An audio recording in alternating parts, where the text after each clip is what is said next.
車内に異常が発生して緊急停車いたします。ドアが開きますので速やかに外へ避難してください。繰り返します。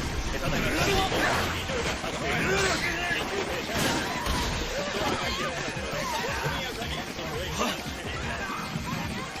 おいおいおいおい。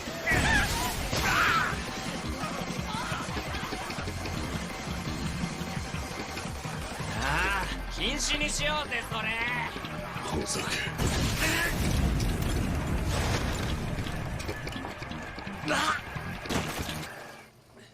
じいちゃん殺したこと死ぬ前に謝罪しろ。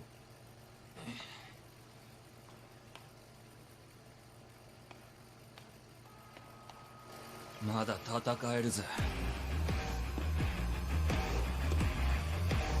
頭んチェーンソーが残ってるからね。バカが！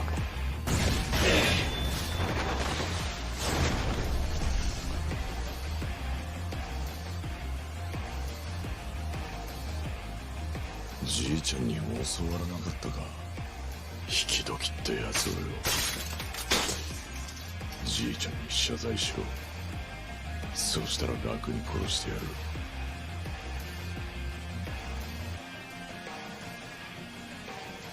ご丁寧に頭狙ってくれてよ。あんがとな、バーカ。